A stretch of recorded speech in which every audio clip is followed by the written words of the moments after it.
네, 이스라엘 절기 중에는 부림절이라고 하는 그런 절기가 있습니다. 율법에 의해서 제정된 이스라엘 3대 절기가 있죠. 그 3대 절기에는 들어가지 않지만 그래도 이 5대 절기 중에 하나로 부림절이 들어가는데 이스라엘 백성들이 중요하게 생각하고 지금도 지키고 있는 그런 절기입니다. 이 부림절에 관해서는요, 에스더서에 아주 자세하게 언급이 되어 있는데요. 간단하게 좀 정리해서 말씀을 드리면 이 페르시아 제국에 하만이라고 하는 사람이 있었는데 이 하만이라는 사람이 페르시아에 거주하는 유다인 전체를 말살하기 위한 계획을 세우고 그것을 진행했습니다. 제비를 뽑아서 언제 죽일까 그 날짜까지 정하고요. 그 제비 뽑아 정해진 그 날짜에 페르시아에 있는 모든 유다인들을 다 죽이는 것으로 그렇게 계획을 세우고 왕의 허락을 받아서 모든 나라에 그 공문을 보내서 그 날이 되면 유다인들을 다 죽이라 하는 그런 조서를 내리게 됩니다. 하지만 그 날이 됐을 때는 극적인 반전을 통해서 유다인을 살해하려던 하만은 도리어 죽게 되고, 그리고 그 날에는 유다인이 살해당하는 것이 아니라 유다인에 의해서 그 유다인의 대적들이 살해당하는 그런 유다인이 구원되는 그런 결과가 나타났습니다. 그 날을 기념하고 지키는 날이 바로 부림절이라고 합니다. 이 부림이라고 하는 말은 제비 뽑다라고 하는 의미의 히브리 말 부르라고 하는 것의 복수 형태인데요. 부림절이다라는 것이 여기서 나왔습니다. 이 부림절은 아달월 14일과 15일에 지켜지는데, 이 아달월이라고 하는 것은 이스라엘 교회력으로 12월에 해당됩니다. 우리 교회력으로 하면 2월 말이나 3월 초쯤이 되는데요. 이 14일과 15일에 부림절을 지키는 것으로 그렇게 되어 있습니다. 어떻게 이 날짜가 정해졌냐면 유대인을 말살하려고 했던 날이 13일이었어요. 그 날이 되면 모든 유대인들을 말살하는 것으로 계획했는데 거꾸로 유대인들이 그 대적을 말살한 날이 바로 13일, 아달월 13일이었습니다. 그리고 그 다음 날에 그렇게 구원받은 날을 기념하면서 지키게 된 것이 부림절이라는 거죠. 그런데 이 페르시아에 있는 지역 중에 수도인 수산궁의 경우에는 13일 날 유다인들이 대적들을 진멸하기 시작했는데 다 마치지 못하고 14일에 걸쳐서까지 유다인 대적들을 멸하는 그런 일이 진행이 돼서 14일에야 대적들을 다 처리를 하게 됩니다. 그래서 그 다음 날인 15일 날 그 승리를 구원받은 날을 기념하면서 지키게 됐습니다. 그러니까 14일도 지켰고 15일도 지키게 된 거죠. 이것이 자발적으로 일어난 겁니다. 누가 정해준 게 아니라요. 유다인들이 그렇게 대적들을 처리하고 난 뒤에 구원하신 하나님을 생각하면서 그렇게 정해진 명절로 정한 날인데 14일도 지키고 15일도 지키고 이렇게 됐는데요. 이걸 모르드게가 공식적으로 공문을 보내서 14일, 15일 이틀을 지키자 해서 이렇게 해서 부림절이 이틀 동안 지키게 된 겁니다. 그래서 부림이라고 하는 복수 형태를 사용해서 이름을 사용하는 거죠. 이런 부림절에 대한 내용, 오늘 본문에 방금 읽은 본문의 내용에 보면 자세하게 언급이 되어 있습니다. 간략하지만 제가 말씀드린 이 내용이 쭉 기록되어 있습니다. 한번 쭉 보시면 좋겠습니다. 자, 이런 기본적인 부림절에 대한 이해를 바탕으로 오늘 여러분과 함께 나누고 싶은 말씀은 뭐냐면 이 부림절이 우리에게 주는 교훈이 뭔가 하는 거죠. 이 절기가 우리에게 주는 교훈이 뭔가 하는 거죠. 몇 가지 좀 나누어서 좀 알아보도록 하겠습니다.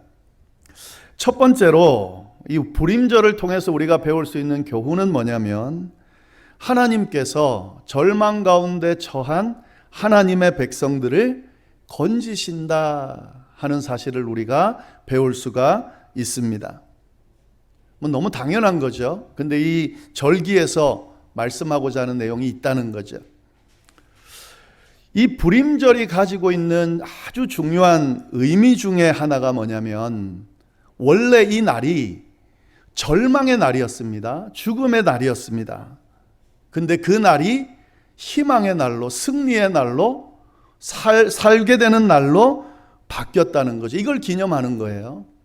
이걸 잘 이해를 하셔야 됩니다. 불임절은 원래 절망의 날, 죽음의 날이었는데 그 날이 희망의 날로, 승리의 날로, 살게 되는 날로 바뀌었다는 것을 기념하는 거예요. 이게 아주 중요합니다. 원래 불임절 날이 어떤 날이었습니까? 아까 말씀드린 것처럼 유다인을 다 말살하기로 한 날이었습니다. 그날은 유다인들에게 있어서 절망의 날이죠. 죽음의 날이죠. 희망이 없는 날이죠. 살 그런 방법이 없는 그런 날이죠. 유다인들이 그런 상황에 처해 있었다 하는 거죠. 아무런 희망이 없는 절망의 순간, 상황, 죽음에 처할 수밖에 없는 죽음의 상황, 그런 상황에 이 유다인들이 처해 있었다. 원래 그랬다는 거예요. 여러분, 보통 이런 상황이면 어떻게 할까요? 절망의 상황, 절망의 날, 죽음의 상황, 죽음의 날, 보통 이런 앞에 이런 처지에 우리가 처하게 되면 우리는 어떻게 하냐면, 물론 벗어나려고 애를 쓰겠죠.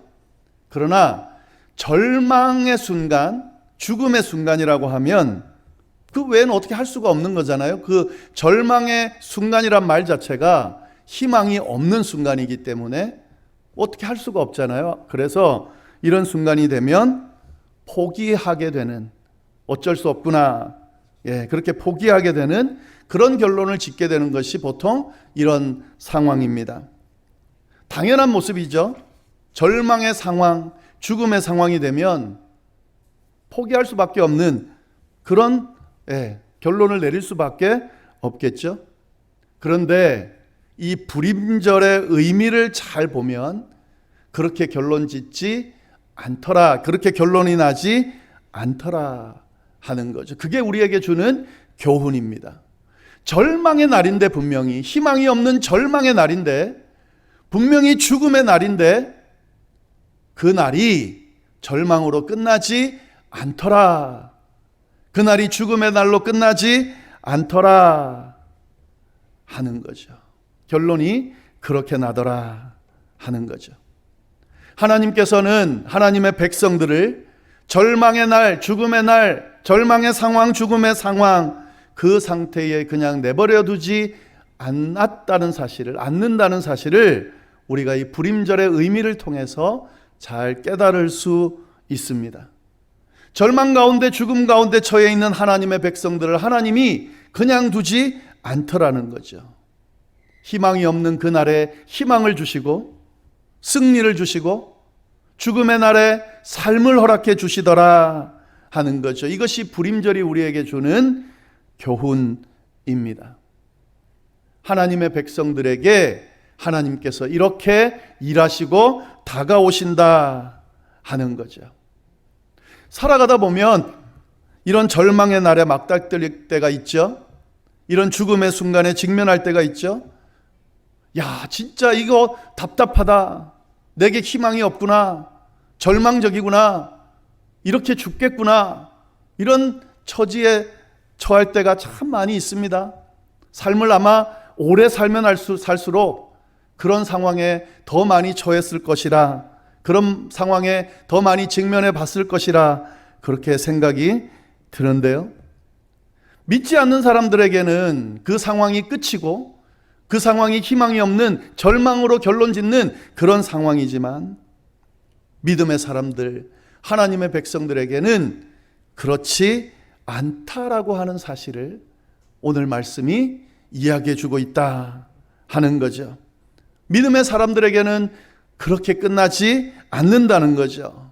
절망이 절망으로, 죽음이 죽음으로 끝나지 않는다는 거죠. 왜냐하면 하나님께서 하나님의 백성들을 절망의 상황 가운데서도 희망을 주시고 죽음의 상황 가운데서도 승리를 주시고 삶을 허락해 주시기 때문에 그렇다는 거죠. 이것이 불임절이 우리에게 주는 교훈입니다. 잘 기억하시면 좋겠습니다. 두 번째로 우리가 불임절을 통해서 배울 수 있는 교훈은 뭐냐면, 이 하나님께서는 어느 곳에 살든지 어느 곳에 있든지 당신의 백성들과 함께 하신다는 거예요. 당신의 백성들과 함께 하시고 그들을 지키시고 인도해 주신다는 거죠. 그 장소가 어디가 됐든요, 상관없이 그렇다는 거죠. 우리가 왜 이 사실을 깨달을 수 있냐면요, 이 불임절이라고 하는 것이 이스라엘 본토에서 살고 있는 이스라엘 백성들에게 일어난 사건, 그 계기로 생긴 절기가 아니에요. 우리가 이걸 좀 잘 봐야 됩니다. 이 불임절이라고 하는 절기가 어떻게 생겨났냐면 이방 나라에 살고 있는 유대인들에 의해서 생겨났다는 거죠. 그냥 이방 나라도 아니고요, 포로지요. 포로로 잡혀간 포로지에서 포로로 살아가는, 포로인 민족으로 살아가는 상황에서 이 사건이 일어나고 거기에서 생겨난 절기다 하는 거죠. 여러분 한번 생각을 해보세요. 포로지에 살고 있다. 평범하고 정상적인 그런 상황이 아니죠. 내가 사는 곳이 포로지다, 매여 있다.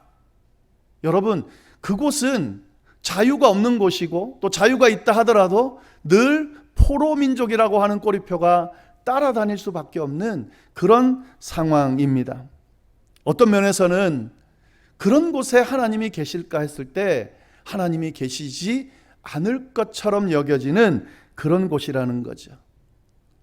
하나님께서 그런 곳에서 역사하실까? 역사하지 않을 수도 있는 것처럼 보이는 그런 곳이라는 거죠.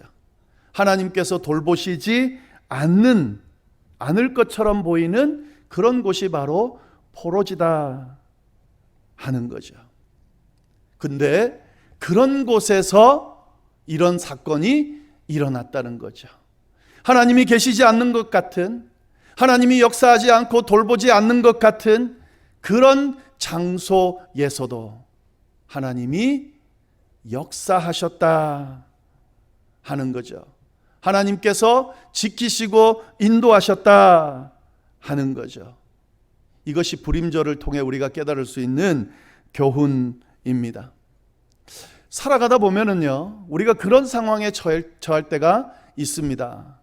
하나님이 계시지 않은 곳 같은, 하나님이 역사하지 않는 곳 같은, 하나님께서 개입하지 못하는 것 같은 그런 장소에 처할 때가 있습니다. 그런 곳에서 살게 될 때가 있습니다. 또 이 세상에 그런 곳에서 사는 것처럼 보이는 사람들이 있습니다. 아, 저곳에는 하나님이 안 계실 거야, 저런 곳에서는 하나님이 역사하지 못할 거야 라고 생각하는 그런 곳이 있습니다.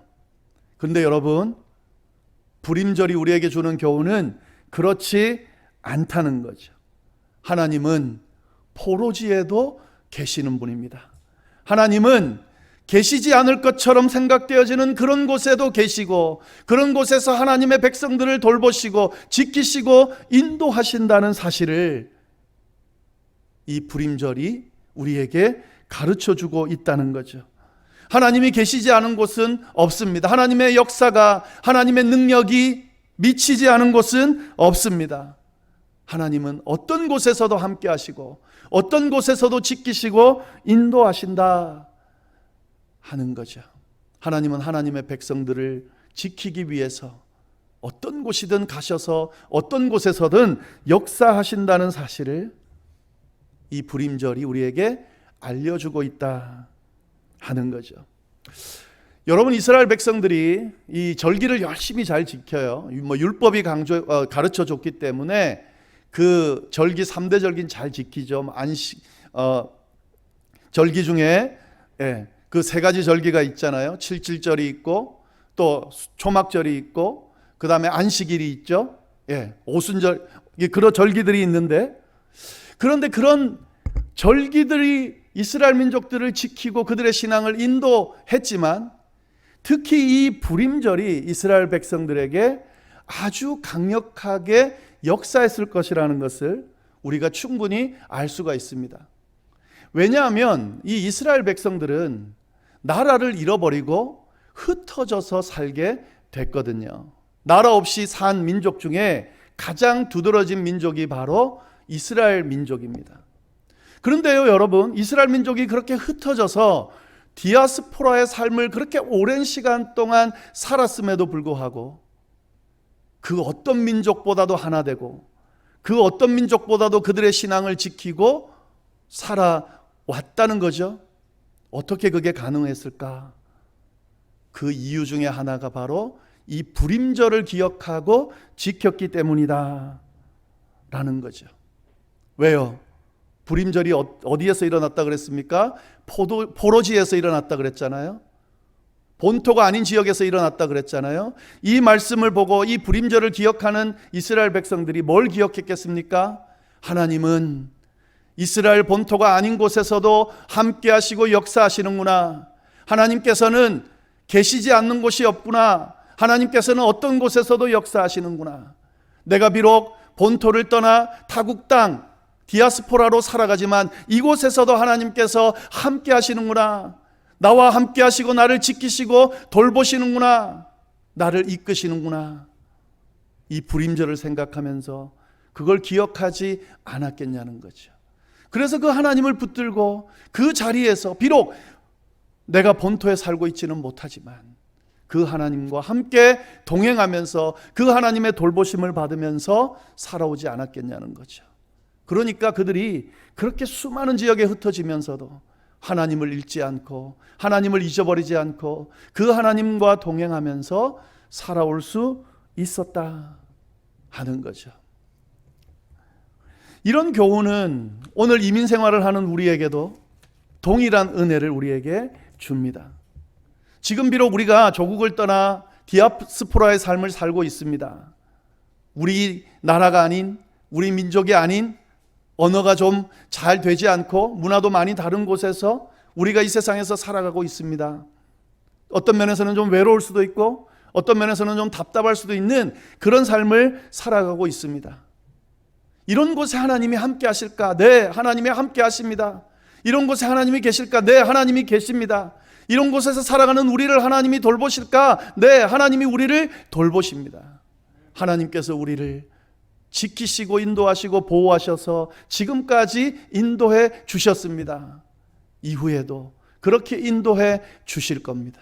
이것이 불임절을 통해 디아스포라의 삶을 살아가는 우리에게 주시는 하나님의 가르침이다 하는 거죠. 네, 그리고 세 번째로 이 불임절을 통해서 배울 수 있는 교훈, 그게 뭐냐면 하나님께서 이 세상을 통치하신다 하는 사실입니다. 이 에스더서의 특징을 보면은 이 지금 새벽기도 본문이었기 때문에 새벽기도의 말씀을 쭉 따라온 분은 잘 아실 텐데요. 이 에스더의 특징 중에 하나가 하나님이라는 단어가 안 나와요. 이 책에. 성경책 안에 들어가 있고 10장이나 되는데 이 책에 하나님이란 말이 한 번도 언급이 안 되고 있다 하는 거죠. 하나님이란 단어가, 하나님이란 말이 한 번도 언급이 안 돼 있다. 어떤 면에서는 하나님의 존재 자체가 언급이 안 되고 있는 거잖아요. 이걸로 어떻게 또 우리가 생각할 수 있냐면 하나님께서 별로 의미 없는 것처럼 이 에스더에 나오는 역사 안에서는 하나님이 작용하지 못하는 것처럼 그렇게 우리가 이해할 수도 있습니다. 또 한 가지 더는요, 이 에스더의 특징 중에 하나가 하나님에 대한 언급도 없고 이 에스더의 내용을 가만히 보면 세상 모든 권력을 가지고 있는 아하수에로 왕과 그리고 이인작격인 하만이 마음껏 자기 마음대로 이 세상을 막 좌지우지하면서 그렇게 주무르고 있다는 사실을 우리가 쭉 볼 수가 있습니다. 그 내용들이 막 나와요. 유다인 한 명이 마음에 안 든다고 내가 마음에 안 드니까 유다인 전체를 말살해 버려야지. 여러분, 이 페르시아 땅이 굉장히 넓습니다. 거기에 사는 유다인들이 얼마나 많았겠어요. 근데 자기 마음에 안 든다고요? 그 페르시아 지역에 있는 모든 유다인들을 다 말살시킬 계획을 세우고 선포하니까 어떤 일이 진행됐습니까? 그렇게 진행이 되는 거예요. 왕이 허락하니까 그냥 유다인들이 다 한순간에 죽게 되는 그런 죽음의 날을 맞이하게 된 거예요. 에스더서를 쭉 보면은요, 야, 세상 권력을 가진 사람이 지 마음대로 하는구나. 그렇게 마음대로 하는데 유다인들은 아무것도 할 수 없는, 하지 못하는 그런 모습을 보입니다. 그냥 유다인 죽이는 날 하면 끝이에요. 유다인들은 그냥 그날 죽는 거예요. 이 에스더서를 쭉 보다 보면은요, 이 세상에 하나님은 존재하지 않고 하나님은 어떤 역사도 하지 못하고 세상 권력이 마치 모든 것을 주도하는 것처럼 그렇게 보입니다. 그런데 여러분, 이 에스더의 결론이 어떻게 났습니까? 하나님께서 존재하지 않는 것처럼 하나님에 대한 언급이 전혀 없더라도 세상의 권력이 마치 모든 것을 움직이는 것처럼 그렇게 보일지라도 결론은 어떻게 났습니까? 결론은 하나님의 역사가 작용하고 그 하나님의 역사 가운데 아름답게 하나님의 백성을 지키고 돌보는 결론으로 끝나더라 하는 거죠. 하나님이 계시지 않은 그 곳에서, 하나님이 계시지 않은 것처럼 느껴지는 그곳에서도 하나님은 역사하시더라 하는 거죠. 이 세상 권력이 주도하고 난무하는 것처럼 그렇게 보이는 그곳에서도 하나님은 그 위에 계시면서 그 세상을 주도하고 인도하시고 관여하고 움직이시더라 하는 거죠. 이것이 불임절이 주는 아주 중요한 교훈입니다. 여러분, 오늘날의 세상을 한번 보세요. 하나님의 존재가 없는 것처럼 보이는 그런 장소들이 있습니다. 그런 때가 있습니다. 세상 권력을 가진 사람들이 자기 마음대로 이 세상을 주무르는 그런 모습을 보게 됩니다. 그런 곳에 하나님이 계신 것처럼 보이시나요? 하나님이 마치 계시지 않은 것처럼, 전혀 개입하지 못하는 것처럼, 힘을 발휘하지 못하는 것처럼 그렇게 보이는 장소, 그렇게 보이는 때가 있습니다. 믿는 자들이 분명히 있고 하나님의 백성들, 그리스도인들이 분명히 있음에도 불구하고 아무런 영향력도 발휘하지 못하고 그냥 무기력한 한 존재처럼 이 세상이 흘러가는 대로 그렇게 휩싸여 흘러가는 것처럼 보일 때가 있습니다. 그런데 여러분, 꼭 기억하시면 좋겠어요. 그렇다 할지라도, 그렇게 보인다 할지라도, 그렇다고 하나님이 계시지 않거나 하나님이 이 세상을 통치하고 역사하지 않는다는 의미는 아니라는 사실을 꼭 기억하시기를 바랍니다. 보이지 않는 그곳에 하나님이 계시고 세상 권력이 마치 주도하는 것처럼 보이는 그곳에 하나님께서 개입하시고 역사하고 계신다는 사실입니다. 하나님이 모든 세상을 통치하고 다스린다. 때로는 우리가 이해할 수 없는 상황에서도, 때로는 우리가 인지할 수 없는 그 상황에서도 하나님은 우리 이 세상의 통치자가 되시고 이 세상을 다스리고 인도하신다 하는 사실, 어떤 상황에서도 그 사실을 믿고 그 믿음 안에 살아가는 사람들이 바로 하나님의 백성이고 그리스도인이다 하는 거죠.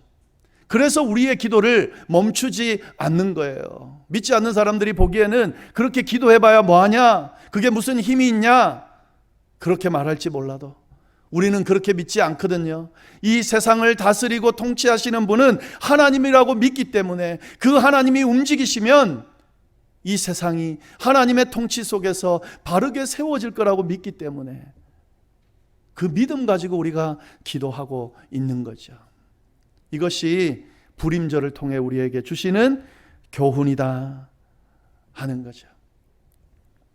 저는 이 불임절이 주는 교훈을 생각하면서 지난 6.25 하나님께서 지키셨던 그 시간들을 기억하고 또 돌아보게 됐습니다. 절망 가운데 있었어요, 우리나라가. 그런데 그 절망 가운데 희망과 삶을 하나님께서 허락해 주셨습니다. 우리 믿는 자들은 그렇게 믿는 거죠. 그때 기도하는 사람들이 있었을 거예요. 분명히 믿음의 사람들이 있었을 겁니다. 무기력해 보였겠죠. 그런데 절대 무기력하지 않았다는 거죠. 그때 희망을 잃지 않고 이 전쟁의 주도권을 하나님이 가지고 계시고 하나님께서 우리나라를 지키시고 보호하신다 믿고 기도했던 그 사람들의 기도가 응답되었다라는 확신을 가지고 있습니다. 어떤 상황, 어떤 곳에서도 계시는 하나님, 그 6.25 가운데, 그 전쟁 가운데서도 하나님이 계셨다, 역사하셨다 믿습니다. 그리고 세상 모든 만물을 통치하시는 하나님께서 강대국들 사이에서 막 움직였던 그 모든 것들조차도 하나님께서 관여하시고 역사하셨다 믿습니다. 이 믿음을 가지고 6.25를 돌아보며 오늘 우리의 삶과 내일 우리의 삶을 돌아보게 되는 거죠. 하나님은, 우리가 믿고 섬기는 하나님은 절망 가운데 희망을 주시는, 죽음 가운데서도 생명을 주시는 하나님이시다 믿고 확신하고 이 믿음 안에서 살아갈 수 있기를 바랍니다. 하나님은 어떤 상황, 어떤 장소에서도 계시고 그곳에서 하나님의 백성들을 지키고 보호하시고 인도하신다는 사실을 기억하시고 그 믿음 가지고 승리할 수 있기를 바랍니다. 하나님은 세상 모든 만물을 통치하시는 분이십니다. 누가 뭐래도 어떤 모습을 보여도 하나님이 이 세상의 주인이시고 그 하나님께서 하나님의 뜻 안에서 이 세상을 운행해 가십니다. 결국 하나님 예수 그리스도께서 다시 오실 때 그때 이제 확실하게 판단이 나겠죠. 심판되겠죠. 그때까지 이 믿음 버리지 않고 끝까지 붙들면서 우리의 믿음을 지키고 우리의 신앙의 여정을 잘 걸어 나갈 수 있게 되기를 간절히 바랍니다. 기도하겠습니다. 하나님 아버지, 참으로 감사합니다. 불임절에 관한 의미를 또 그 절기 안에 담겨진 교훈들을 통하여 우리가 어떻게 신앙생활 해 나가야 하는지 다시 한번 깨닫게 해주셔서 감사합니다. 또한 하나님 6.25를 돌아보며 그때 지키시고 인도하신 그 하나님의 역사를 우리가 기억하면서 어떻게 우리의 삶을 또 살아가야 되는지 깨닫게 해주시니 감사합니다. 하나님 아버지, 주님께서 주신 이 교훈을 잘 기억하면서 우리의 삶에 적용하면서 우리의 신앙 여정에 주님 잘 적용하면서 그렇게 승리하며 살아갈 수 있도록 인도하여 주옵소서.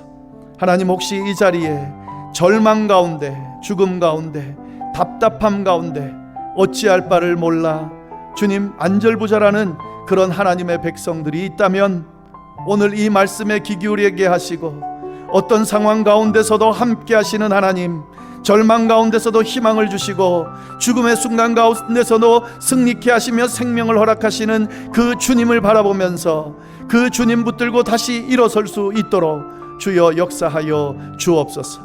도우시기를 원하시고 하나 지키시고 보호하시기를 원하시는 하나님께서 곁에 계시면서 지금 그 손을 잡아 일으키고 계신다는 사실을 믿고 포기하지 않고 다시 일어서는 역사가 일어날 수 있도록 주여 인도하여 주옵소서. 함께하여 주시기를 간절히 바라고 또 함께하여 주신다 믿고 이 모든 말씀을 살아계신 예수님의 이름으로 기도드립니다.